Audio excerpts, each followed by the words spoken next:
कदीम पुराने जमाने की बात है, जब वक्त की रफ्तार थमी हुई थी और रिश्तों की कद्र हुआ करती थी। एक हरा भरा गांव था जहां के खेतों में फसलों की खुशबू और लोगों के दिलों में सादगी बसी थी।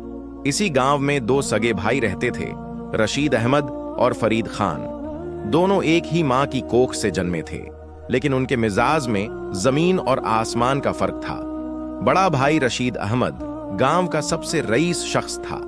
उसके पास आलीशान कोठी थी, ऊंचे ऊंचे दरवाजे थे और तिजोरियां सोने चांदी से भरी थीं। लेकिन उसकी कोठी के उन ऊंचे दरवाजों के पीछे एक बहुत छोटा और तंग दिल छुपा था।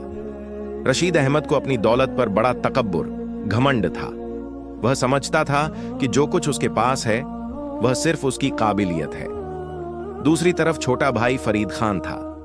फरीद गरीबी की जंजीरों में जकड़ा हुआ था। उसका मकान मिट्टी का था, जिसकी छत से बारिश में पानी टपकता था। उसे कभी 2 वक्त की रोटी नसीब होती तो कभी फाके भूख में रात गुजारनी पड़ती। लेकिन फरीद के पास वह खजाना था जो रशीद के पास नहीं था, सब्र और शुक्र। फरीद का चेहरा हमेशा पुरसुकून रहता।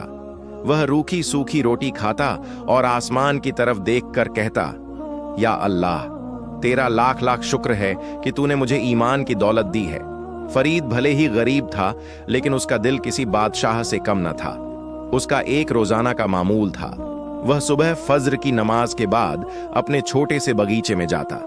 वहां परिंदे चहचहाते और फरीद उनके लिए दाना बिखेरता।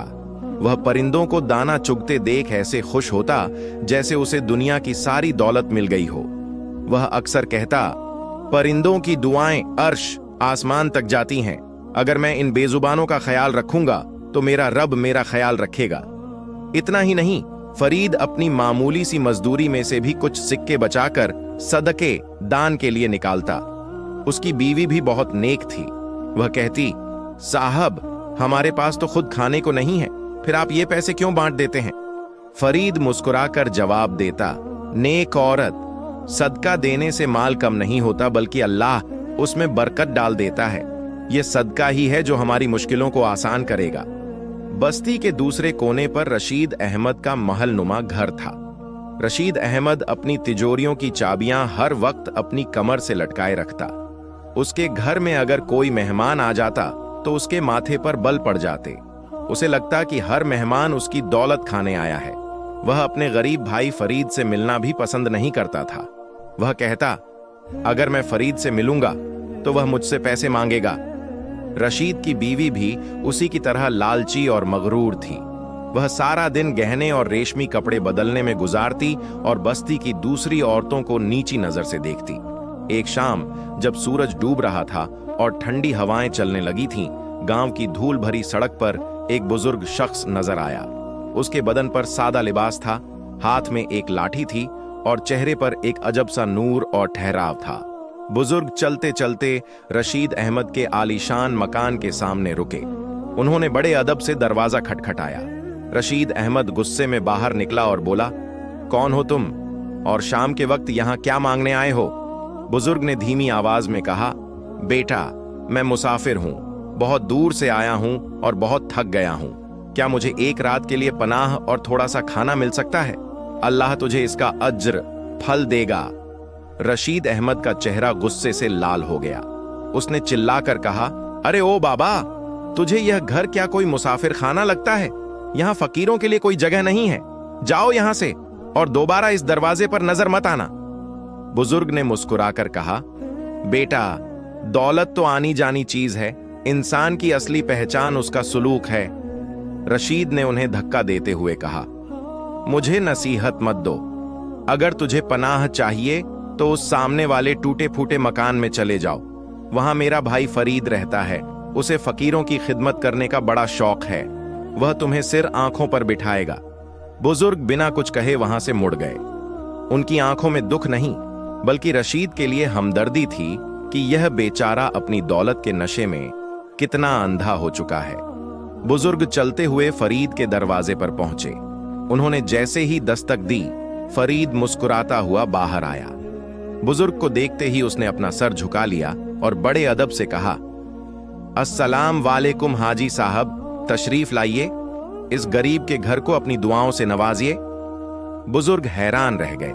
अभी कुछ देर पहले एक भाई ने उन्हें दुत्कारा था और अब दूसरा भाई उन्हें ऐसे मिल रहा था जैसे कोई बरसों का बिछड़ा हुआ रिश्ता हो। फरीद उन्हें अंदर ले गया। घर में बैठने के लिए सिर्फ एक पुरानी चटाई थी। फरीद ने उन्हें बड़े प्यार से बिठाया, उनके धूल भरे पैर धोए और ठंडा पानी पेश किया। उसकी बीवी ने फौरन चूल्हा सुलगाया। घर में सिर्फ एक सूखी रोटी और थोड़ा सा सालन बचा था, जो उन दोनों ने अपने रात के खाने के लिए रखा था। लेकिन फरीद और उसकी बीवी ने वह खाना उस बुजुर्ग के सामने रख दिया। बुजुर्ग ने जब वह सूखी रोटी खाई तो उन्हें उसमें शाही पकवानों से ज्यादा जायका महसूस हुआ। उन्होंने फरीद की आंखों में देखा, जहां सिर्फ और सिर्फ ईमानदारी और खिदमत का जज्बा था। खाना खाने के बाद बुजुर्ग ने कहा, बेटा फरीद, तू बहुत गरीब है, लेकिन तेरा दिल बहुत अमीर है। अल्लाह ने तुझे वो चैन दिया है जो महलों में नहीं मिलता। अब सुन, मैं यहां यूं ही नहीं आया। फरीद ने हाथ जोड़कर कहा, जी हां जी साहब, हुक्म कीजिए। बुजुर्ग ने एक गहरी सांस ली और अपने अतीत का वो राज खोलना शुरू किया जो फरीद की जिंदगी को हमेशा के लिए बदलने वाला था। रात गहरा चुकी थी। चिराग की हल्की रोशनी में बुजुर्ग का चेहरा किसी किताब के पन्ने जैसा लग रहा था। उन्होंने फरीद की ओर देखा और बोले, बेटा फरीद, आज से करीब 50 साल पहले मैं इसी गांव का सबसे खुशहाल इंसान था। मेरे पास सोने के सिक्कों की कोई कमी नहीं थी। मेरा एक हंसता खेलता परिवार था, लेकिन अल्लाह को कुछ और ही मंजूर था। बुजुर्ग की आंखों में नमी आ गई। उन्होंने बताया कि कैसे एक नाव हादसे में उनकी बीवी और बच्चे उनसे जुदा हो गए और वे बिल्कुल अकेले रह गए। उस गम ने मुझे दुनिया से बेजार, उदास कर दिया। मैंने तय किया कि अब यह दौलत मेरे किस काम की, मुझे तो बस अपने रब की तलाश है। मैंने अपनी सारी दौलत को जंगल में एक खास जगह दफन कर दिया और खुद फकीर बनकर निकल पड़ा। फरीद सांस रोककर सुन रहा था। बुजुर्ग ने आगे कहा, सफर में मुझ पर चोरी का झूठा इल्जाम लगा और मैं बरसों कैद खाने में रहा। आज जब आजाद होकर लौटा हूं तो मेरी उम्र ढल चुकी है। मुझे उस दौलत की जरूरत नहीं, लेकिन मैं चाहता हूं कि वह किसी नेक इंसान के हाथ लगे। फरीद, मैंने तेरे भाई को आजमाया, पर वह नाकाम रहा। तू इस आजमाइश में पूरा उतरा है। क्या तू उस खजाने को निकालने में मेरी मदद करेगा? फरीद ने सर झुकाकर कहा, हाजी साहब, मुझे दौलत की हवस नहीं, पर अगर आप हुक्म देते हैं तो मैं आपकी खिदमत के लिए तैयार हूं। अगली सुबह सूरज निकलने से पहले जब गांव पर कोहरे की चादर लिपटी थी, फरीद और बुजुर्ग खामोशी से जंगल की ओर निकल पड़े। फरीद के हाथ में एक फावड़ा था और दिल में अल्लाह का नाम। बुजुर्ग एक पुराने नक्शे और अपनी यादों के सहारे रास्तों को पहचान रहे थे। जंगल घना होता जा रहा था। परिंदों की चहचहाहट फरीद को हौसला दे रही थी। चलते चलते वे एक ऐसे विशाल और पुराने बरगद के पेड़ के पास पहुंचे जिसकी जड़ें जमीन में गहरी धंसी हुई थीं। बुजुर्ग रुके और बोले, यही वो जगह है। फरीद, बिस्मिल्लाह करो। फरीद ने अपनी आस्तीन चढ़ाई और खुदाई शुरू की। मिट्टी सख्त थी, लेकिन फरीद की हिम्मत उससे कहीं ज्यादा मजबूत। करीब 2 घंटे की मशक्कत के बाद लोहे की एक पुरानी संदूक की सतह नजर आई। जब संदूक बाहर निकाला गया और उसे खोला गया तो उसकी चमक से फरीद की आंखें फटी की फटी रह गईं। वह सोने की ईंटों और मोहरों से लबालब भरा था। बुजुर्ग ने मुस्कुराकर कहा, इसका आधा हिस्सा तेरा है फरीद। यह तेरे सब्र और परिंदों को खिलाए गए दानों का सिला, फल है। फरीद रातों रात अमीर नहीं बना, बल्कि उसने उस दौलत को बहुत सलीके से इस्तेमाल किया। उसने एक नया घर बनवाया, लेकिन उसका दिल वही पुराना गरीब फरीद वाला ही रहा। वह अब और भी ज्यादा सदका देता और मेहमानों की खिदमत करता। मगर यह बात रशीद अहमद को कांटों की तरह चुभने लगी। वह रशीद जो फरीद को फक्कड़ कहता था, आज उसे अपने से आगे बढ़ते देख हसद की आग में जलने लगा।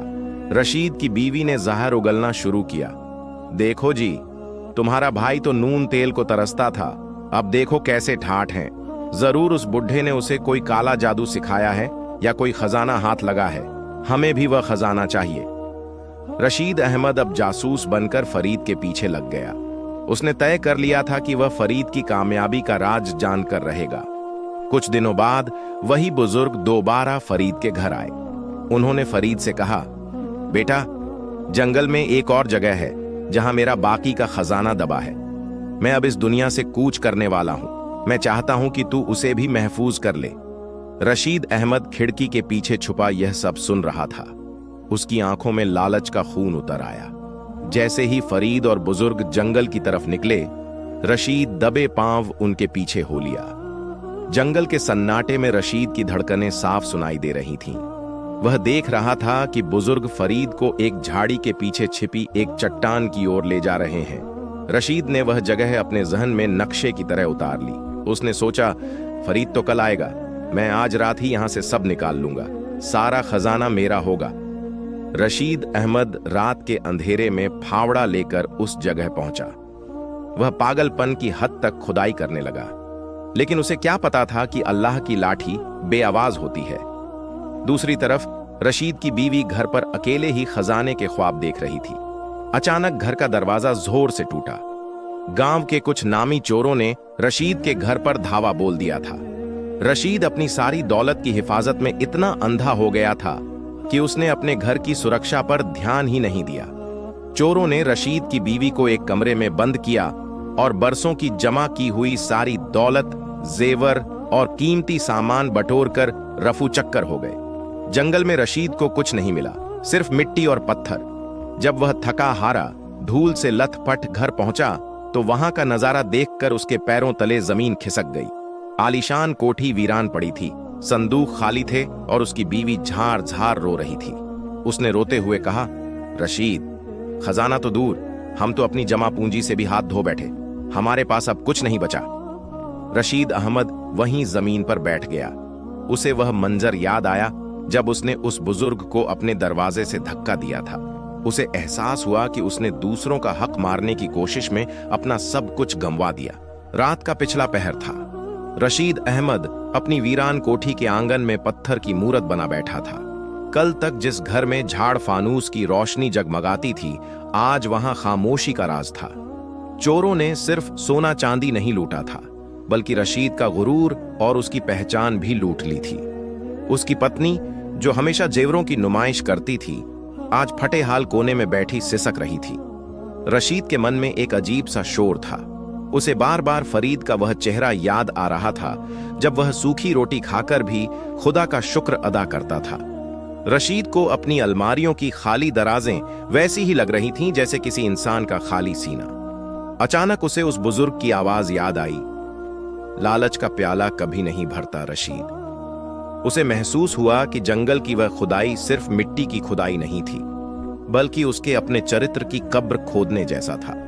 उसने रात भर खुद से सवाल किए, क्या वह वाकई इतना गिर गया था कि अपने सगे भाई की खुशियों में झर घोलने चला था? अगली सुबह जब सूरज की पहली किरण फरीद के आंगन में पड़ी तो उसने देखा कि परिंदे रोज से ज्यादा शोर मचा रहे हैं। फरीद ने जैसे ही दरवाजा खोला, उसने देखा कि गांव के कुछ लोग रशीद के घर के बाहर जमा थे और कानाफूसी कर रहे थे। जब फरीद को रशीद के घर हुई डकैती का पता चला तो उसका कलेजा मुंह को आ गया।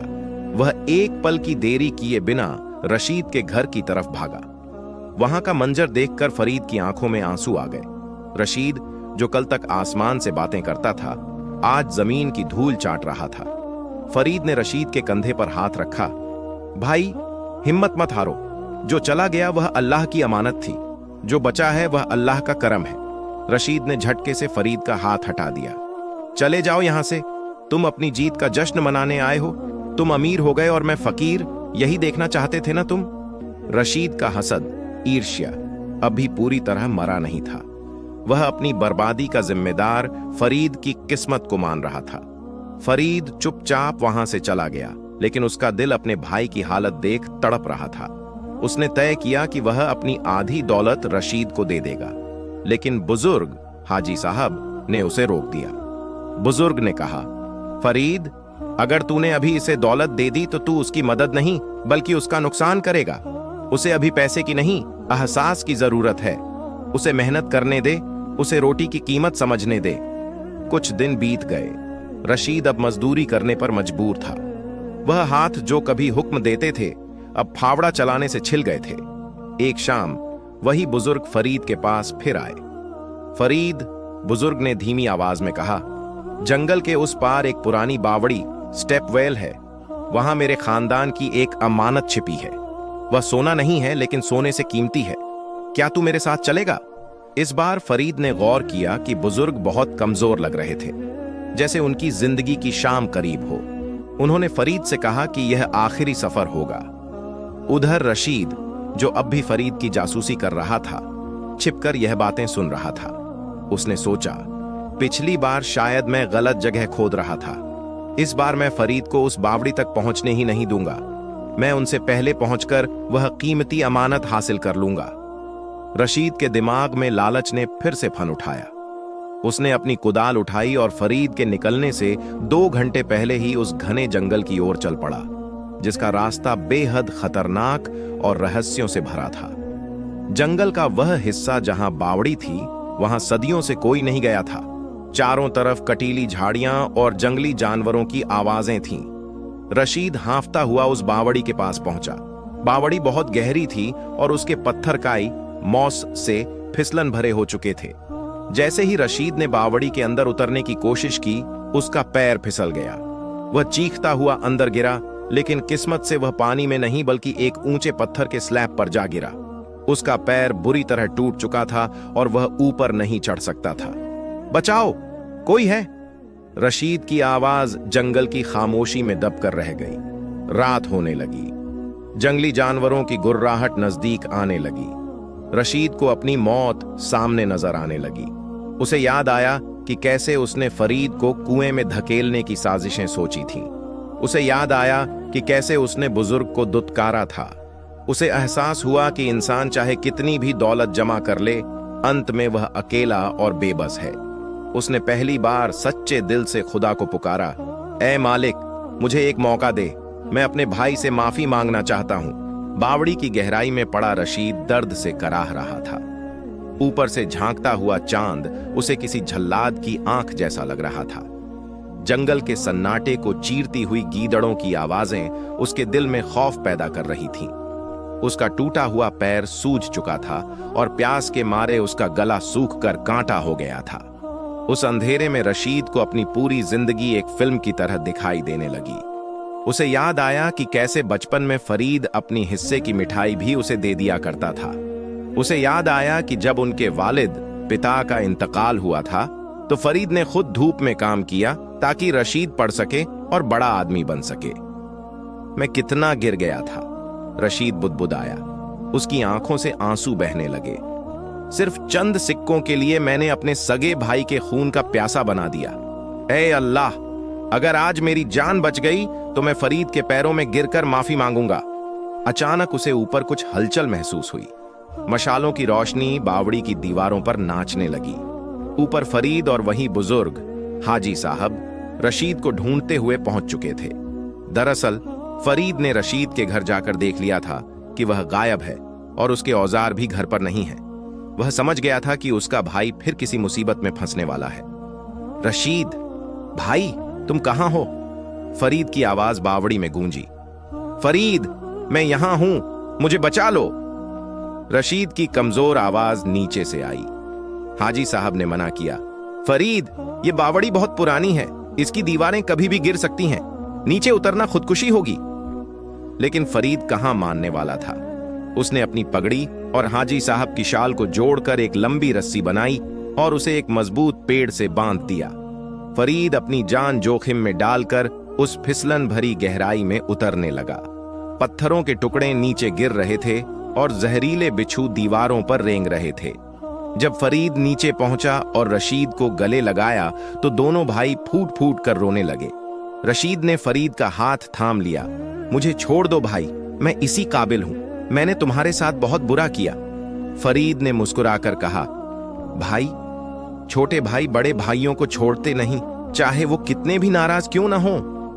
जब फरीद ने रशीद को सहारा देकर ऊपर चढ़ाने की कोशिश की तो उसका हाथ एक डीले पत्थर पर पड़ा। जैसे ही वह पत्थर अपनी जगह से हटा, उसके पीछे एक छोटा सा लकड़ी का बक्सा नजर आया। यह वही अमानत थी जिसका जिक्र हाजी साहब ने किया था। जैसे तैसे फरीद ने रशीद को ऊपर पहुंचाया और खुद भी बाहर निकला। हाजी साहब ने वह बक्सा खोला। रशीद को लगा कि इसमें हीरे जवाहरात होंगे, लेकिन जब बक्सा खुला तो उसमें सिर्फ पुरानी पीली पड़ चुकी कुछ चिट्ठियां और एक मोहरबंद दस्तावेज प्रॉपर्टी पेपर था। हाजी साहब की आंखों में चमक आ गई। उन्होंने बताया, यह सोना चांदी नहीं है, ये इस गांव की उस जमीन के कागजात हैं जिसे बरसों पहले एक जालिम जमींदार ने हथिया लिया था। मेरे पूर्वजों ने इसे छुड़ाने के लिए अपनी जान दी थी। यह दस्तावेज साबित करता है कि गांव की वह बंजर जमीन अब गांव वालों की है। फरीद, असली खजाना वह नहीं जो संदूक में हो, बल्कि वह है जिससे हजारों लोगों का भला हो। रशीद यह सुनकर सुन्न रह गया। उसने सोचा था कि वह यहां से सोना लेकर जाएगा, लेकिन यहां तो निस्वार्थ सेवा का सबक लिखा था। गांव लौटते समय हाजी साहब की तबीयत अचानक बिगड़ने लगी। वे एक पुराने टीले पर बैठ गए। उन्होंने फरीद और रशीद को अपने करीब बुलाया। बच्चों, मेरी बात गौर से सुनो, हाजी साहब ने हाँफते हुए कहा। मेरा कोई परिवार नहीं बचा था, यह सच है, लेकिन मैंने तुम दोनों को क्यों चुना? क्योंकि तुम्हारे वालिद मेरे सबसे अजीज दोस्त थे। उन्होंने एक बार डूबते हुए मेरी जान बचाई थी। मैं तो बस उनका कर्ज उतारने आया था। उन्होंने रशीद की तरफ देखा। रशीद, मैंने तुम्हें आजमाया ताकि तुम्हारा मेल गंदगी धुल जाए। गरीबी इंसान को सिखाती है और ठोकर उसे सीधा चलना सिखाती है। अब तुम दोनों भाई मिलकर इस गांव को खुशहाल बनाओ। इतना कहकर हाजी साहब ने अपनी आंखें मूंद लीं। उनकी रूह उनके रब से जा मिली। फरीद और रशीद के ऊपर से एक साया उठ गया था, लेकिन वे अब एक हो चुके थे। हाजी साहब के इंतकाल के बाद पूरे गांव में शोक की लहर दौड़ गई, लेकिन इस शोक के बीच एक शख्स ऐसा भी था जिसकी आंखों में लालच और नफरत की आग जल रही थी। जमींदार हैबत खान। हैबत खान गांव का सबसे रसूखदार और जालिम इंसान था। उसे खबर मिल चुकी थी कि फरीद और रशीद के हाथ वो पुराने दस्तावेज लग गए हैं जो उसकी बरसों की अवैध जमीन को छीन सकते थे। हैबत खान ने अपने मुंशी को बुलाया और कड़कती आवाज में कहा, मुंशी, अगर वो कागज कचहरी कोर्ट पहुंच गए तो मेरी पुश्तैनी जायदाद मिट्टी में मिल जाएगी। उन दोनों भाइयों को खत्म कर दो और वो बक्सा मेरे कदमों में होना चाहिए। उधर रशीद का पैर धीरे धीरे ठीक हो रहा था। फरीद ने हाजी साहब द्वारा दिए गए सोने के सिक्कों का इस्तेमाल गांव के गरीबों के कर्ज चुकाने में शुरू कर दिया था। रशीद अब पूरी तरह बदल चुका था। वह दिन रात फरीद के साथ रहता और उसकी हिफाजत करता। उसे अब दौलत से ज्यादा अपने भाई के प्यार की फिक्र थी। जब बारिश जोरों पर थी, फरीद और रशीद अपने पुराने घर में उन दस्तावेजों को पढ़ रहे थे। अचानक घर के बाहर घोड़ों के टापों की आवाज सुनाई दी। हैबत खान के लठैतों ने घर को चारों तरफ से घेर लिया था। फरीद, बाहर निकल और वो कागज हमारे हवाले कर दे, वरना इस घर को तेरी कब्र बना देंगे। एक भारी आवाज गूंजी। रशीद ने दीवार से टंगी एक पुरानी लाठी उठाई। भाई, आप अंदर रहिए, इन भेड़ियों को मैं देखूंगा। फरीद ने रशीद का हाथ थामा। नहीं भाई, हम साथ लड़ेंगे। हक की लड़ाई अकेले नहीं लड़ी जाती। जैसे ही लठैतों ने दरवाजा तोड़ा, रशीद एक घायल शेर की तरह उन पर टूट पड़ा। वह रशीद जो कभी मेहनत से जी चुराता था, आज अपने भाई और अपने गांव के भविष्य के लिए मौत से भिड़ गया था। फरीद ने भी हिम्मत दिखाई, लेकिन हमलावरों की संख्या बहुत ज्यादा थी। रशीद के सिर पर एक गहरी चोट लगी और वह खून से लथपथ होकर गिर पड़ा। गुंडों ने फरीद को दबोच लिया और बक्सा छीनने ही वाले थे, तभी गांव की मस्जिद से अजान की आवाज गूंजी और साथ ही गांव वालों का शोर सुनाई दिया। दरअसल हाजी साहब की नेकियां रंग लाई थीं। फरीद ने जिन लोगों की मदद की थी, वे सब अपनी लाठियां और मशालें लेकर बाहर निकल आए थे। गांव वालों के हुजूम को देखकर हैबत खान के आदमी घबरा गए। उन्होंने भागने की कोशिश की, लेकिन गांव वालों ने उन्हें घेर लिया। हैबत खान खुद घोड़े पर सवार होकर भागने लगा, तभी उसका घोड़ा कीचड़ में फिसल गया और वह उसी बावड़ी के पास जा गिरा जहां रशीद गिरा था। सुबह होने तक हैबत खान सलाखों के पीछे था और उसके गुंडे गांव से खदेड़ दिए गए थे, लेकिन रशीद की हालत नाजुक थी। फरीद उसके सिर को अपनी गोद में लेकर रो रहा था। भाई उठो, देखो हम जीत गए। रशीद ने धीरे से आंखें खोलीं और मुस्कुराया। फरीद, आज पहली बार मुझे अमीर होने का एहसास हुआ है। यह प्यार ही असली खजाना है। महीनों की मेहनत और कानूनी लड़ाई के बाद वह बंजर जमीन वापस गांव वालों को मिल गई। फरीद और रशीद ने मिलकर उस जमीन पर एक बड़ा मदरसा और अस्पताल बनवाने का फैसला किया। उन्होंने उस जगह का नाम हाजी साहब की याद में रखने के बजाय गांव वालों के इसरार पर फरीदपुर के एक हिस्से के रूप में विकसित किया। फरीद ने अपनी आधी दौलत से रशीद के लिए एक नया कारोबार शुरू करवाया। अब रशीद बेईमानी से नहीं बल्कि पसीने की कमाई से अमीर बन रहा था। उसकी पत्नी, जो कभी लालची थी, अब गांव की औरतों को सिलाई कढ़ाई सिखाती और गरीबों की मदद करती। कहानी यहां खत्म नहीं होती। हाजी साहब के उस पुराने नक्शे में अभी एक और निशान बाकी था, जो किसी और चीज की ओर इशारा कर रहा था, शायद किसी और शहर में छिपे एक और राज की तरफ।